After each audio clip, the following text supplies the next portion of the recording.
guys, Frankie. I think I finally fixed my audio issue. I got a microphone. Hope the wind doesn't fuck everything up, but just gonna give it a shot, man. One take. All right, so where are we at? Okay, so I'm just gonna talk about where we're at in the story. I get up to my pod and I clog up the toilet. I can see things are already gonna be off to a bad start. I turn myself in the day prior. Typical going through booking and all that stuff. I meet this cool dude named Julian. He's in the pod with me. I end up knowing him later on. I end up knowing him for a long time, and I still know him to this day. And we got up to the pod around 6 in the morning, and off to a bad start. I clogged the toilet up. They finally get it undone. They finally get it fixed an hour and a half later, and the day room opens. And this guy sees that I'm new. He says, "Hey, do you want to trade your free phone call for a suit?" I tell him, "Yeah," because I'm trying to fit in or whatever. I'm trying to meet people, fit in, whatever. So I tell him, "Yeah, bro, I got you." So I call. I do the whole setup thing, and then I let him call his people. And you get 2.5-minute phone calls free, and then you get one free 30-second phone call to whoever you want. I gave him one of my 1.5-minute phone calls. I used another one a couple days later to call my dad and say hi, whatever. And then my parents each had like a cell phone number I could call. My dad had a government phone, and back then we had a land house line. This is in 2016. So it was like the very last year that we had one. You know what I mean? I think by 2017 we got rid of it. But this was 2016, 4 years ago, so we still had a landline. So I could call that number. So you get a free 30-second phone call per different number, right? So I was able to call my family 4 times throughout my little bid, and my sister as well. So for 30 seconds, which kind of sucks. And I don't even think they gave you the full 30 seconds, but I traded my phone call to this guy for the suit. And he used it. Yeah, he tosses me in the soup later. Even though I'm all dope sick, he fucking throws it across the day room. He's like, "Hey, bro." He fucking, Brett Favre's it to me across the fucking day room. I just stick my arm up like that, catch it. I'm all sick and everything, but I still catch it like it's nothing. Thanks, bro. Appreciate it. It was a beef flavored red soup. Anyways, I throw that shit in my bag or whatever. The cell door stays open. Usually in the main jail, when you have 1 or 2 people living in per cell, you always close your cell whenever you're outside of it. Whenever you're outside of it, and if you're stuck inside, you can push the button and the guard will open it like that. During when the day room's open. But when you're in these multiple man cells, they just leave the cell door open because eight dudes, people are gonna be in and out of that shit all day. So they just leave the cell door open all the time when the day room's open. So I go put my soup up in my bag. I come out, I'm starting to get progressively sicker and sicker and sicker and sicker and sicker and sicker. It sucks. You know what I'm saying? Starting to throw up more frequently. Still semi-sporadically, but more frequently than I was before.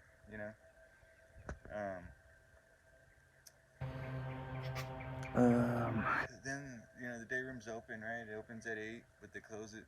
They give us our lunch tray. At this point, I don't even think I can even eat, man. I've already thrown up a couple times. It's around 12:30. So I just give my tray away, or I think I nibbled at rice and the shit that wouldn't fucking upset my stomach. I think I nibbled at it, and then the rest I just gave away, to the random people that were at my table. And I made the novice mistake of fucking sitting at the wrong table. There was 4-man tables. There was 3 dudes sitting at one table, and I came and sat down, and they said, whoa, hold up. They're like, "Hey, yeah, this is for homeboys. You a homeboy?" I said, "No, I'm Solano." I said, "All right, man, this table's for homeboys." And I said, "Oh, okay, so homeboys over here, Solano's over here, or what?" And he was like, "Yeah." I was like, "Yeah, pretty much." was like, okay, all right, cool, man, no issue. But it was, and they had the Spurs tattoos on. It was my very first. Of course, I heard of them in the free world, of course, dude. Everybody, but it was my very first issue with that, with being a Solano, you know, which I stayed Solano the whole time, and it was the easiest fucking ride you can be on. If you don't want to get out there and you're going down in Texas, stay Solano, and you can manage to not get your ass whooped. As long as you stay in your lane, you won't get your ass whooped. Straight up. You stay out of your lane, you might get a discipliner. It's gonna hurt. But as long as you stay in your lane and you're Solano, you're good. Because especially in Bear County Jail, there's more Solanos than there are homeboys. Homeboys are what are homeboys? Same thing. There's more Solanos than there are homeboys. Right? Like I said, I could go on forever talking about it. The lunch trays are put away, right? Come back out to the day room. I'm watching TV. I'm still sick. I think one time I may have went to the public restroom. I call it public restrooms, but the restrooms near the showers. There's 3 toilets near the showers that are just for everybody. They're not in a cell. They're just for everybody to use. And there's a little stall wall, covering the toilet. Just one stall wall on one side of the first toilet, and then the rest is just open. But it's at least covered from the side. So you at least have a little bit of privacy, as long as nobody's fucking shitting or pissing next to you. If you're shitting or pissing by yourself, then you have some privacy. As long as nobody's walking out of the shower or into the shower or whatever. You're kind of out in the open, but at least you have a little bit of privacy. And sometimes people know you back there, they'll respect it. You can hang your shirt on the top of the stall, let people know that you're back there. And they might respect, you're taking a shit. Nobody's gonna want to get burned up while you're taking a shit. They'll wait for you to take a shit, and then they'll walk in and take a shower, or take a piss, or they'll piss in their cell. That's how they'll know. That's how they'll know to piss in their cell or whatever. Usually, guys would only hang their towel like that. I don't know. Maybe if they were kids, they were gunning, or I don't know. Maybe if they were gunning or taking a shit. That's all you're supposed to leave your flag up there for. Just taking a shower, because the shower is all the way to the back. You wouldn't really have to fly your flag for that unless you're gunning in the shower. But whatever, so fucking the trays get put out. Sorry, I know I'm coming back to that a couple times. I apologize for that. Trays get put up. I watch some TV. I throw up in the public bathroom, where the toilets are. Come back out, watch more TV, and then lock it in for the freeze. And during this freeze, I hear some interesting conversation. This guy is saying, "Hey, bro," he's like, "Damn, bro, did you get that thing out last night?" He's like, "Yeah," and he goes, "Yeah, bro, I got it out." And the dude that he's talking to, I don't remember who was talking to who, but I remember it was this white dude who called Wedo. Was the guy who was being talked to. I don't remember I guess what I'm trying to say is I don't remember who he was talking to. I remember Wedo was being asked this by somebody, but I don't remember who. Right? And I'll go over in a little bit. I'll go over a quick recap of who's all in my cell. But right now, it'll take too long, and I'll get off the story. So he goes, "Oh yeah, I got it out." So the freeze is from 2 to 4, right? It's 2 in the next afternoon, approximately 24 hours after. T minus 24 hours after I turn myself in, right? I'll do T minus from the beginning to the end, So this is 24 hours. That's it. This is 24 hours into my little tiny little bit, right? But I'm getting very sick, very, very sick. And he goes, "Yeah, dude, I got it out."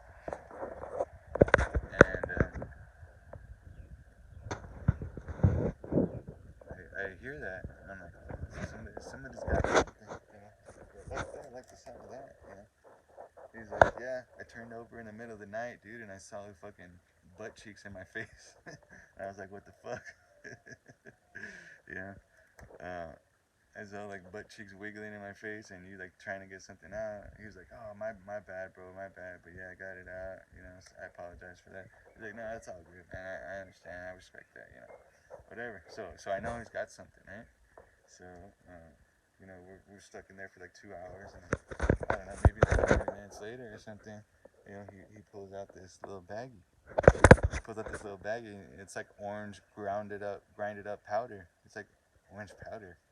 I was like, what the fuck? And then and then I saw him, scoops him out with his finger, put it under his tongue, and then rub what was like on his finger on his gums. I knew what it was. It was Suboxone. You know what I'm saying? He snuck in this white dude had snuck in some Suboxone in up his ass. And it couldn't have been that much, dude. It wasn't that much in the bag, dude. If I had to guess, bro, I would guess it was maybe like 2 of the little stop signs, little orange stop signs, the 8 milligrams. If I had to guess, dude, it's probably like two of those pills grinded up and put in a bag. Yeah, that's all it was. But that's enough to fucking get you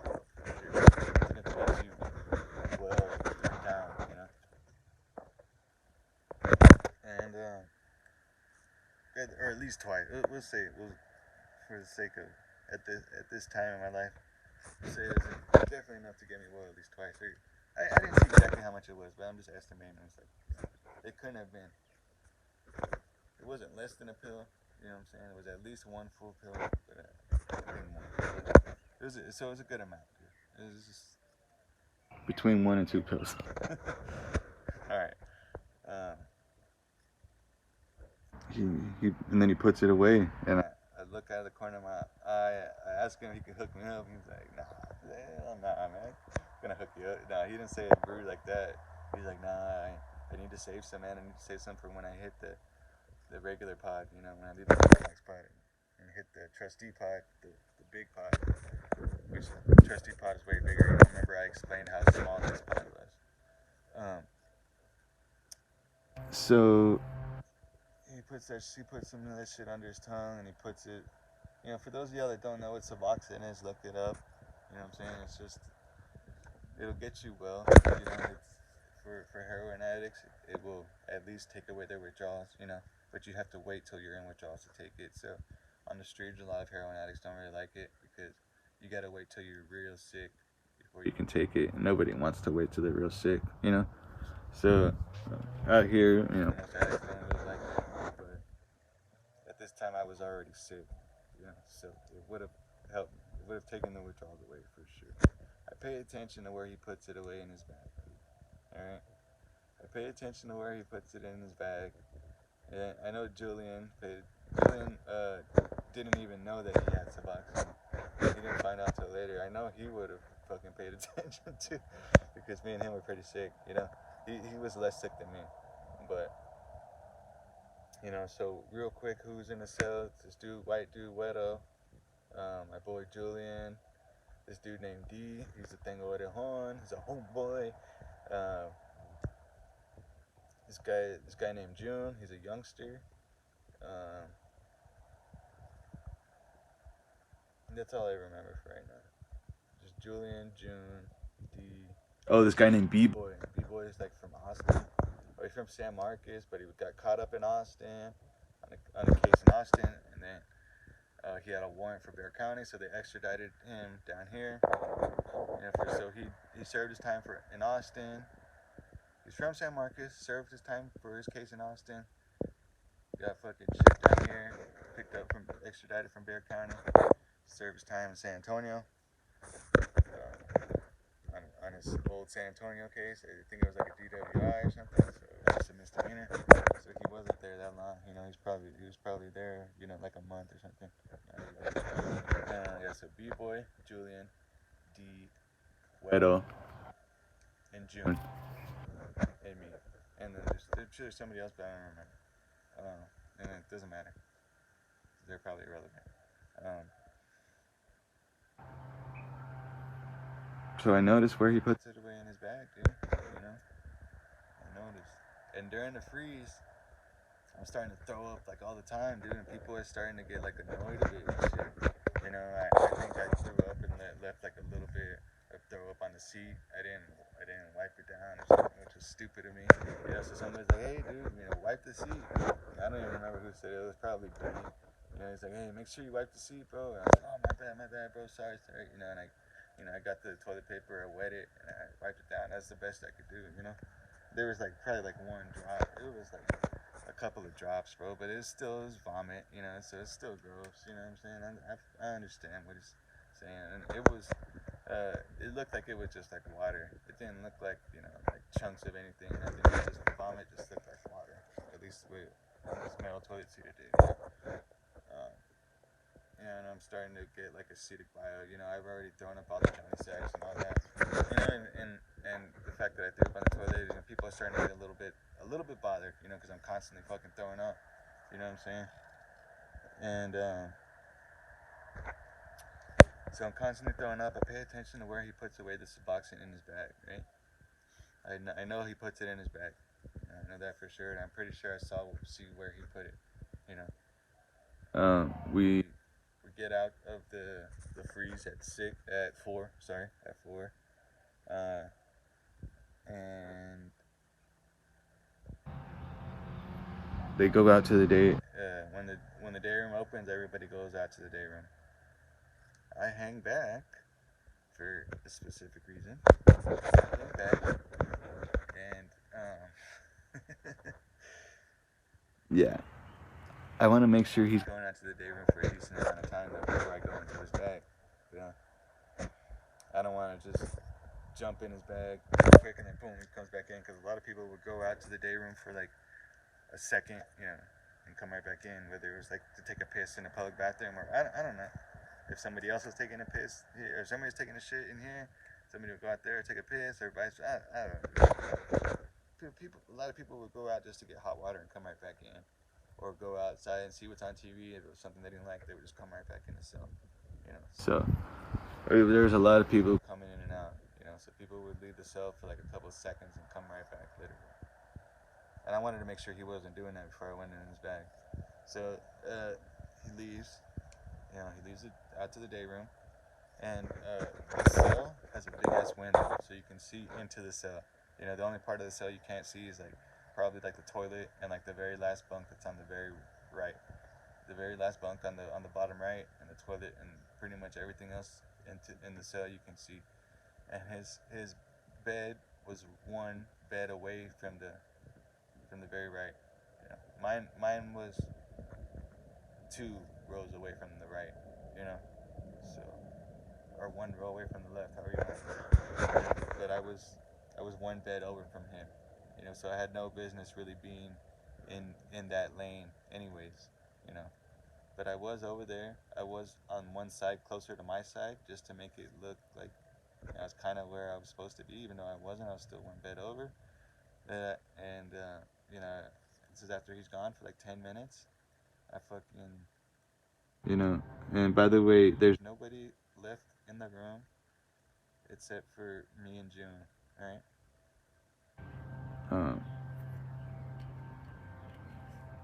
June's laying on the bottom bunk. I don't know what he's doing. He's distracted. This white dude's out in the day room. I reach into his bag. I'm kind of feeling around for it. I turn my head to the right, look out the window, and he's staring at me. And he makes eye contact with me, and I make eye contact with him. And we will get into what happens on the next episode. I apologize for the horrible volume. And yeah, stay safe, guys, out here in this coronavirus, and stay free.